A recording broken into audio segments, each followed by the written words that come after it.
बिल्वपत्र समर्पण श्लोका। त्रिदलं त्रिगुणाकारं त्रिनेत्रं च त्रिधायुधं त्रिजन्म पाप संहारं बिल्वपत्रं शिवार्पणम्। त्रिशाखैः बिल्वपत्रैश्च अच्छिद्रैः कोमलैः शुभम् तव पूजां करिष्यामि बिल्वपत्रं शिवार्पणम्। सर्वत्रैलोक्यर्तारं सर्वत्रैलोक्यपालकं सर्वत्रैलोक्यहर्तारं बिल्वपत्रं शिवार्पणम्। नागाधिराज बलयं नागहारेण भूषितं नागकुण्डलसंयुक्तं बिल्वपत्रं शिवार्पणम्। अच्छमालाधरं रुद्रं पार्वतीप्रियवल्लभं चन्द्रशेखरमीशानं बिल्वपत्रं शिवार्पणम्। त्रिलोचनं दशभुजं दुर्गादेहार्धधारिणां विभूत्याभ्यर्चितो देवं बिल्वपत्रं शिवार्पणम्। त्रिशूलधारिणं देवं नानाभरणसुन्दरं चन्द्रशेखरमीशानं बिल्वपत्रं शिवार्पणम्। गंगाधरम् अंबिकानाथं फणिकुण्डलमण्डितं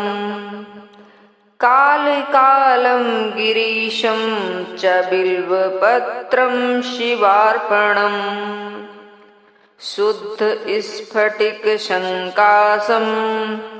शितिकण्ठं कृपानिधं सर्वेश्वरं सदा शान्तं बिल्वपत्रं शिवार्पणम्। सच्चिदानन्दरूपं च परानन्दमयं शिवं वागीश्वरं चिदाकाशं बिल्वपत्रं शिवार्पणम्। शिपिविष्टं सहस्रांशं दुन्दुभ्यश्च निसङ्गिणं हिरण्यबाहुं सेवान्यं बिल्वपत्रं शिवार्पणम्। अरुणं वामनं तारं वास्तव्यं चैव वास्तवम् ज्येष्ठं कनिष्ठं घैषन्तं बिल्वपत्रं शिवार्पणम्। ऋषिकेशं सन्नदीशं उच्चैघोषं सनातनम् अघोररूपं कर्मं बिल्वपत्रं शिवार्पणम्। पूर्वजा अपरजन्याम्यं सूक्ष्मतस्करनायकं नीलकण्ठं जघन्यं च बिल्वपत्रं शिवार्पणम्। सुराश्रयं विषहरं कर्मिणां च बरूथिनं महासेनं महावीरं बिल्वपत्रं शिवार्पणम्। कुमारं कुशलं कूप्यं वदान्यं च महारथं तौर्यातोयं च देव्यं च बिल्वपत्रं शिवार्पणम्। दशकर्णं ललाटाक्षं पंचवक्त्रं सदाशिवं अशेष पाप संहारं बिल्वपत्रं शिवार्पणं नीलकंठ जगद्दं दीनानाथ महेश्वरं महापापहरं शंभुं बिल्वपत्रं शिवार्पणं चूडामणिकृतविधुं बलैकृतिवासुकिं कैलासनिलयं भीमं बिल्वपत्रं शिवार्पणं कर्पूरकुन्दधवलं नरकार्णोतारकं करुणामृतसिन्धुं च बिल्वपत्रं शिवार्पणं महादेवं महात्मानं भुजङ्गाधिपकङ्कणं महापापहरं देवं बिल्वपत्रं शिवार्पणम् भूतेशं खण्डपरशुं वामदेवं पिनाकिनं वामे शक्तिधरं श्रेष्ठं बिल्वपत्रं शिवार्पणं कालेक्षणं विरूपाक्षं श्रीकण्ठं भक्तवत्सलं नीललोहितखड्वाङ्गं बिल्वपत्रं शिवार्पणं कैलासवासिनं भीमं कठोरं त्रिपुरान्तकं व्रसाङ्कं वृषभारूढं बिल्वपत्रं शिवार्पणं श्यामप्रियं सर्वमयं भस्मोद्दूलितविग्रहं मृत्युञ्जयं लोकनाथं बिल्वपत्रं शिवार्पणं दारिद्र्यदुःखहरणं रविचन्द्रानलेक्षणं मृगपाणिं चन्द्रमौलिं बिल्वपत्रं शिवार्पणं सर्वलोकमयाकारं सर्वलोकैकसाक्षिणं निर्मलं निर्गुणाकारं बिल्वपत्रं शिवार्पणं सर्वतत्त्वात्मकं साम्बं सर्वतत्त्वविदूरकं सर्वतत्त्वस्वरूपं च बिल्वपत्रं शिवार्पणं सर्वलोकगुरुं स्थाणुं सर्वलोकवरप्रदं सर्वलोकैकनेत्रं च बिल्वपत्रं शिवार्पणं मन्मथोद्धरणं शैवं भवभर्गपरात्मपरं कमलाप्रियपूज्यं च बिल्वपत्रं शिवार्पणं तेजोमयं महाभीमम् उमेशं भस्मलेपनं भवरोगविनाशं च बिल्वपत्रं शिवार्पणं स्वर्गापवर्गफलदं रघुनाथप्रदं नागराजसुताकान्तं बिल्वपत्रं शिवार्पणं मञ्जीरपादयुगलं शुभलक्षणलक्षितं फणिराजविराजं च बिल्वपत्रं शिवार्पणं निरामयं निराधारं निःसर्गं निष्प्रपञ्चकं तेजोरूपं महारौद्रं बिल्वपत्रं शिवार्पणं सर्वलोकैकपितरं सर्वलोकैकमातरं सर्वलोकैकनाथं च बिल्वपत्रं शिवार्पणम् चित्राम्बरं निराभासं वृषभेश्वरवाहनं नीलग्रीवं चतुर्वक्त्रं बिल्वपत्रं शिवार्पणं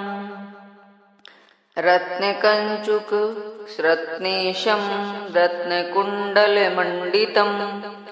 नवरत्नकिरीटं च बिल्वपत्रं शिवार्पणं दिव्यरत्नाङ्गुलीस्वर्णं कण्ठाभरणभूषितं नानारत्नमणिमयं बिल्वपत्रं शिवार्पणं रत्नाङ्गुलीयविलसत् करशाखानखप्रभं भक्तमानसगेहं च बिल्वपत्रं शिवार्पणम् वामाङ्गभागे विलसत् अम्बिकावीक्षणं प्रियं पुण्डरीकमिवाच्छं च बिल्वपत्रं शिवार्पणम् सम्पूर्णं कामदं सौख्यं भक्तिष्टं फलकारकं सौभाग्यदं हितकारं बिल्वपत्रं शिवार्पणम् नानाशास्त्रगुणोपेतं स्फुरङ्गमङ्गलविग्रहं विद्यात्रिभेदरहितं बिल्वपत्रं शिवार्पणम् अप्रमेयं गुणाधारं वेदकृदूपविग्रहं धर्माधर्मप्रवृत्तं च बिल्वपत्रं शिवार्पणम् गौरीविलाससदनं जीवपितामहं कल्पान्तभैरवं शुभ्रं बिल्वपत्रं शिवार्पणम् सुखदं सुखनाशं च दुःखदं दुःखनाशनं दुःखावतारं भद्रं च बिल्वपत्रं शिवार्पणम् सुखरूपं रूपनाशं सर्वधर्मफलप्रदम् अतीन्द्रियं महामायं बिल्वपत्रं समर्पणम् बिल्वपत्रं शिवार्पणम् सर्वपक्षिमृगाकारं सर्वपक्षिमृगाधिपं सर्वपक्षिमृगाधारं बिल्वपत्रं शिवार्पणम् जीवाध्यक्षं जीववन्द्यं जीवजीवनरक्षणम् जीकृजीवहरणं बिल्वपत्रं शिवार्पणम् विश्वात्मानं विश्ववन्द्यं जग्यात्मा वज्रहस्तकं व्रजेशं वज्रभूषं च बिल्वपत्रं शिवार्पणम् गणाधिपं गणाध्यक्षं प्रलयानलनाशनं जितेन्द्रियं वीरभद्रं बिल्वपत्रं शिवार्पणम् त्र्यम्बकं मतं शूरम् आरिष्वर्णवर्गनाशनं दिगम्बरं क्षोभनाशं च बिल्वपत्रं शिवार्पणम् कुन्देन्दुशङ्खधवलं भगनेत्रमिदुज्ज्वलं कालाग्निरुद्रसदृशं बिल्वपत्रं शिवार्पणम् कम्बुग्रीवं कम्बुकण्ठं धैर्यदं धैर्यवर्धकं शार्दूलं चर्मवशनं बिल्वपत्रं शिवार्पणम् जगदुत्पत्तिहेतुं च जगत्प्रलयकारिकं पूर्णानन्दस्वरूपं च बिल्वपत्रं शिवार्पणम् स्वर्णकेशं महत्तेजं पुण्यश्रवणकीर्तिनं ब्रह्माण्डनायकं तारं बिल्वपत्रं शिवार्पणम् मन्दारमूलनिलयं मन्दारकुसुमप्रियं वृन्दारकप्रियं तरं बिल्वपत्रं शिवार्पणम् महेन्द्रियं महाबाहुं विश्वासपरिपूरकं सुलभासुलभं लभ्यं बिल्वपत्रं शिवार्पणम् बीजाधारं बीजरूपं निर्जीजञ्जीवजं बीजवृद्धिदं परेशं बीजनाशं च बिल्वपत्रं शिवार्पणम् युगाकारं युगाधीशं युगकृतयुगनाशनं परेशं बीजनाशं च बिल्वपत्रं शिवार्पणम् धूर्जटिङ्गपिङ्गलजटा जयमण्डलमण्डितं कर्पूरगौरं गिरीशं बिल्वपत्रं शिवार्पणम् सुरावासं जनावासं योगीशं योगपुङ्गवं योगदे योगिनां सिंहं च बिल्वपत्रं शिवार्पणम् उत्तमानुत्तमं तत्त्वम् अन्धकासुरसूदनं भक्तकल्पद्रुमस्तोतं बिल्वपत्रं शिवार्पणम् विचित्रमाल्यवशनं दिव्यचन्दनचर्चितं विष्णुब्रह्मादिवन्द्यं च बिल्वपत्रं शिवार्पणं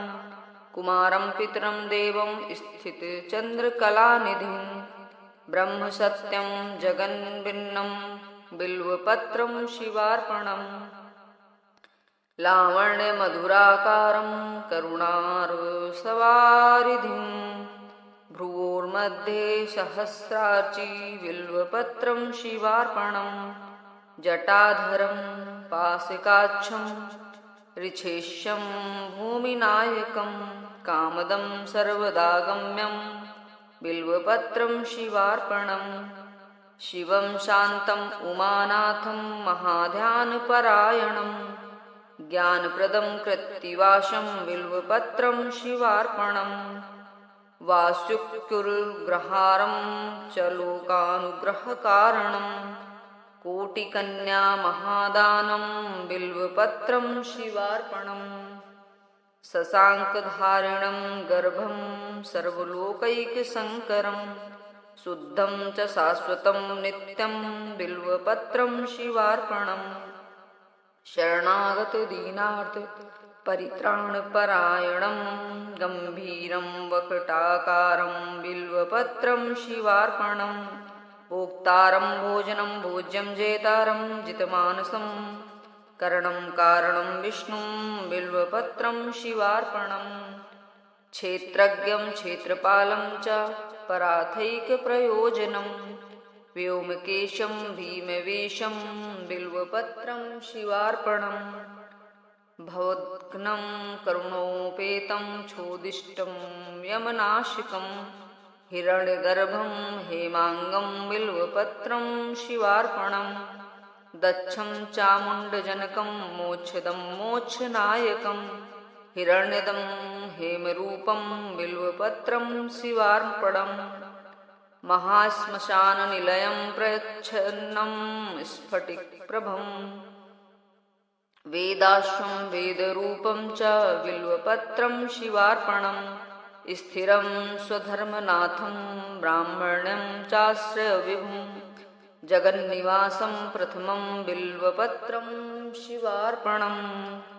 रुद्राक्षमालाभरणं रुद्राक्षं प्रियदर्शनं रुद्राक्षभक्तं संस्तोभं बिल्वपत्रं शिवार्पणं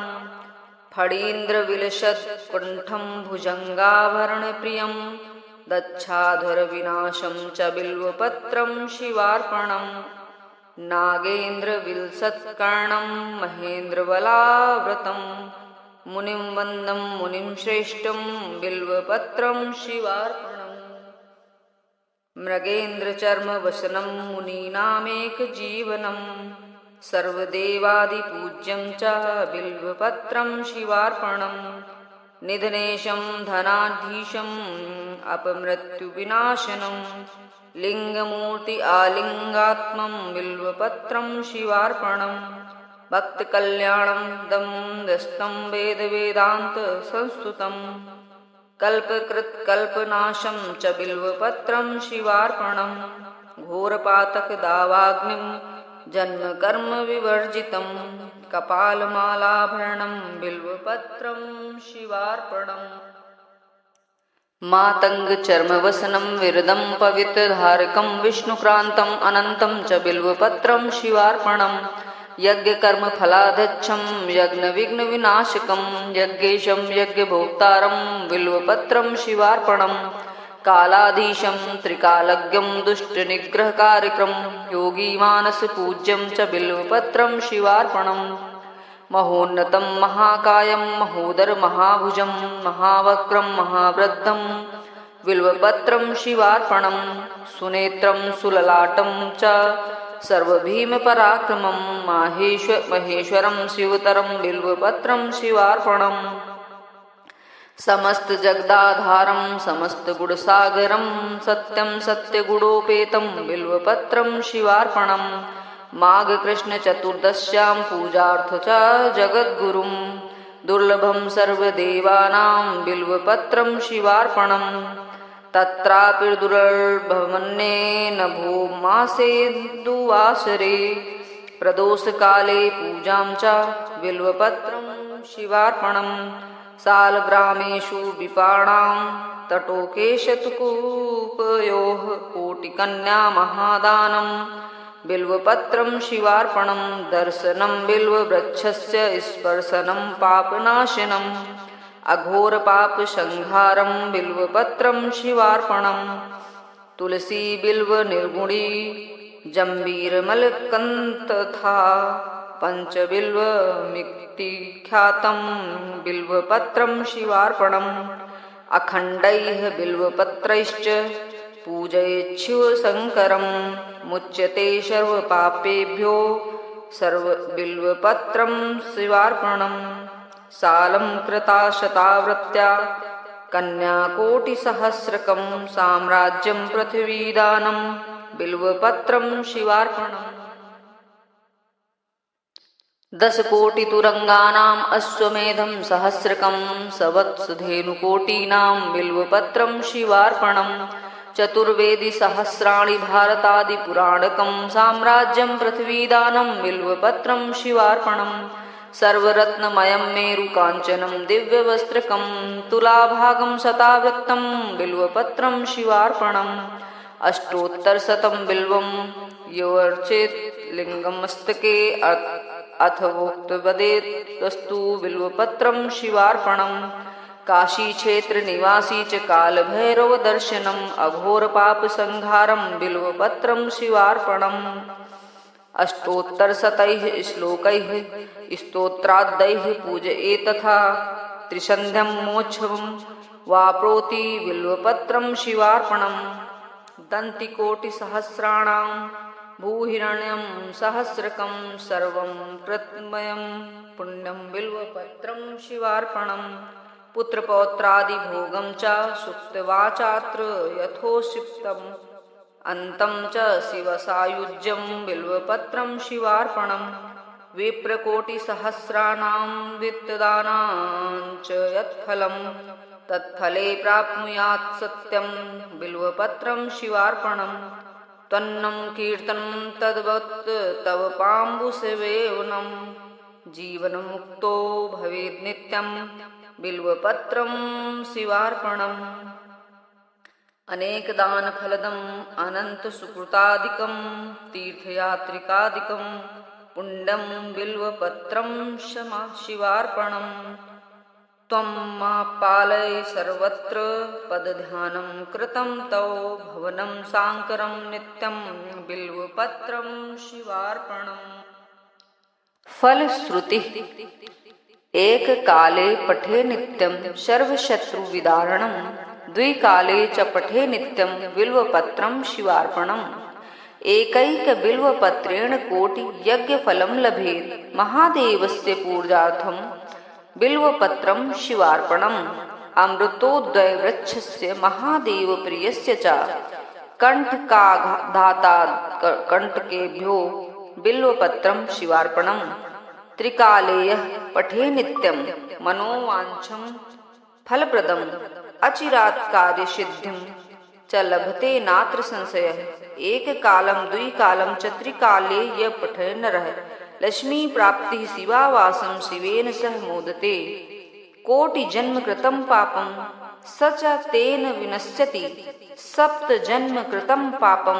श्रवणेन विनश्यति जन्म जन्मांतर कृतं पापं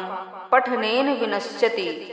दिवा रात्रि कृतं पापं दर्शनेन विनश्यति क्षणे क्षणे कृतं पापं स्मरणेन